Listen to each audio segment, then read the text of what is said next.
Welcome back to Follow the Figures. This is Dave again. I'm coming to you on October 14th, 2018. It's a Sunday. And today's video is going to focus solely on the initial sweep. I've chosen the 5th race today at Laurel. 6 furlongs. And again, we are looking at Sunday, October 14th, okay? I will not be doing anything with the grid in this video. I'm simply just going to look at run through the initial sweep of each horse, and starting with the first factor with the 6 furlong races, sprint races. The first thing I look for is who's going to be my horse in the front, my pace setter. I'm looking for all horses that have flashed early speed out of the gate in the past. Okay, I look at the 1, I don't see any there. I look at 2, I don't see any.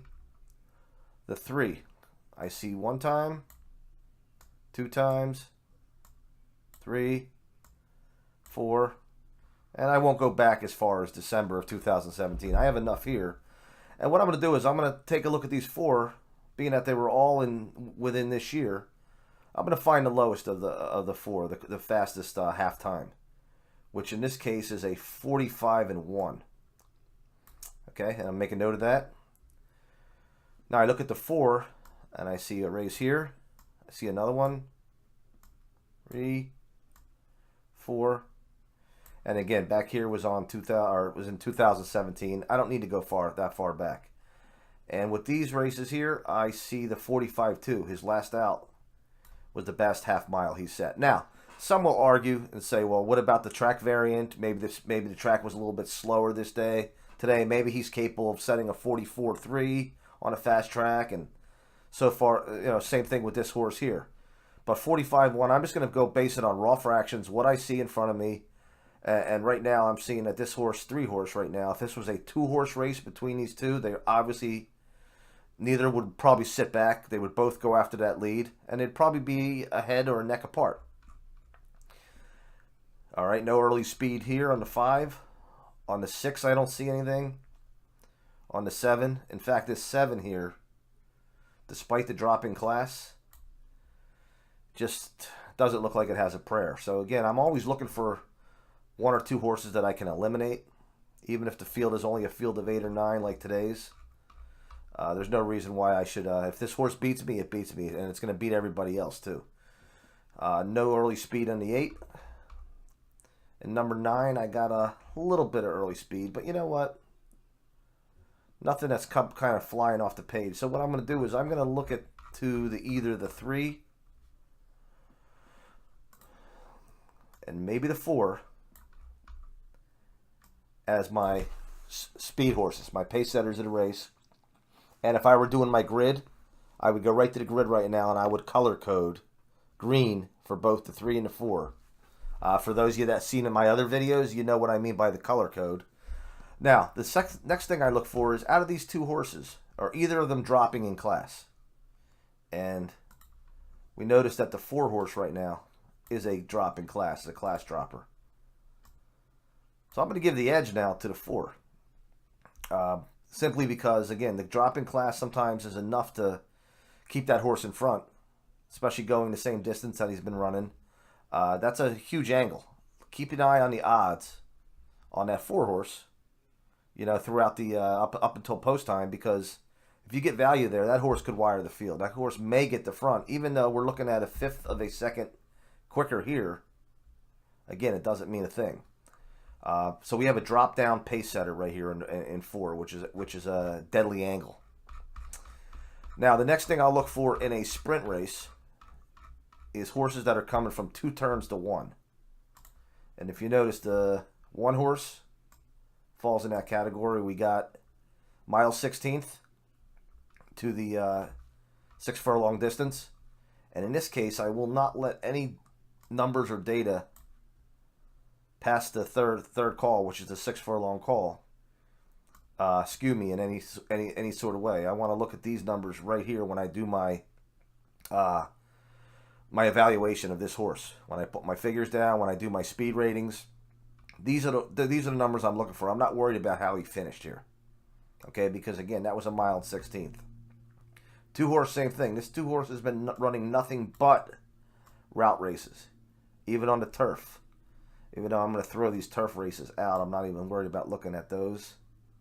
Not that I'm going to be looking this far down anyway for anything. But at the same time, I'm also looking at form, recent form. And once I get these here out of the way, I can now focus on the sections here of the race. Okay, because again, today's 6 furlongs, these are the only areas of the race I'm looking for. Okay, if this were the only race to look at right now, I would throw this horse out. 10 back, 7 back, 14 back at the wire. Even though the wire was out here at a mile and 70, today's wire is right here. But I'm also going to look here. I'm going to say, wait a second. He was 2 out, or I'm sorry, he was out by a head, out by a length and a half, lost the race by 5. So that horse would remain a qualifier for me simply because of this race 2 back, and I would move him on to the next step, which would be the early speed and the late speed ratings. Okay, I go to the 3 horse. Again, we qualified him already. Let me take this turf race out of here for when I get my figures. The 4 is a qualifier. The 5 horse, interesting. You know, some may look at this horse and say, you know what, too far out of it, too far out of it, too far out of it. But I'm going to keep him as a qualifier simply because of this 1 1/4 length gain last out on the turn. Okay.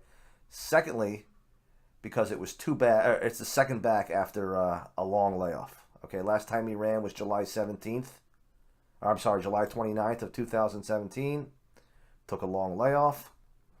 Right now, I don't have a great handle on workouts right now to determine whether these workouts here are enough to maybe show that this horse is ready to come back and win his 2nd race back off of a layoff.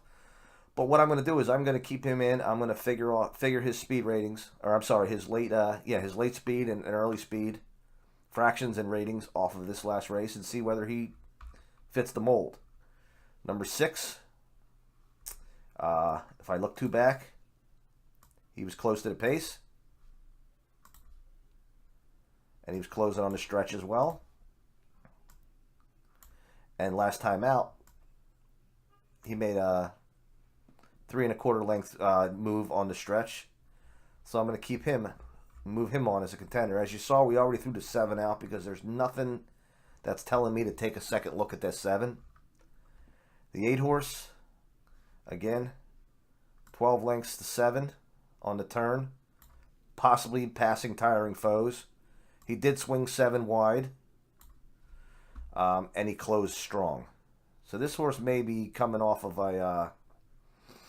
this may have been a good workout for this horse. This horse might be coming back a better, a different animal in this next race. So the last thing I want to do is toss that horse.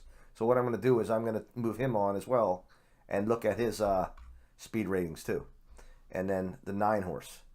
The 9 horse qualifies for me simply because he was close to the pace in the first 2 calls, last 2 times out, despite his finish. Okay, so I'll move him on. And again, when I say move him on, I'm just going to move him on to the next step, the next phase, which is going to be to figure out the speed ratings, the early rating and a late rating based on the early and late internal fractions that I get. I'm going to do the internal fractions just for a couple of these horses, then I'm going to end this video.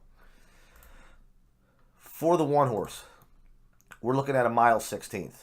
So what I'm going to do is I'm going to go from the quarter to the half, which is a 23 and 4 difference. And I'm going to take into account the lengths gained or lost. In this case, it was a 2.5 lengths gained from quarter to the half in this race. So we have a 23 and 4, and I'm gonna make that 2 1/4. I'm gonna make that a 2 instead of a 2 1/4. And so we have again 23 and 4 minus 2/5 is a 23 and 2 for his early, and his late. I'm going to use the half to the 6 furlongs, which right now raw fraction is a 12 and 1 plus a 13 and 1, which is a 25 and 2, And as you can see, we have a 2 lengths loss, which is a 25 and 4. Now we'll move down to, let's see a horse coming off a sprint race, the 3 horse. Okay, what I'm going to do here is I'm going to go 2 back, and I'm going to use his race where he was actually in the lead, because I'm projecting him to be a possible pace setter.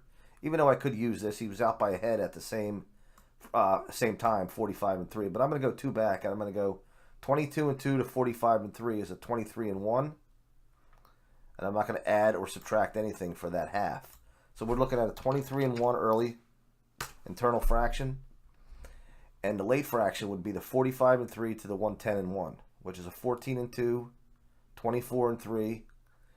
And we have a full length lost. So we have a 24 and 4.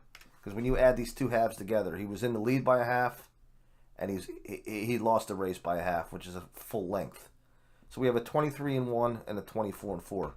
And I'll go and I'll do that for the rest of the horses, and then I'll move on to my grid. When I move to my grid, that's when I'll start putting down my figures, off the best on the year, best off today's surface, best at the distance.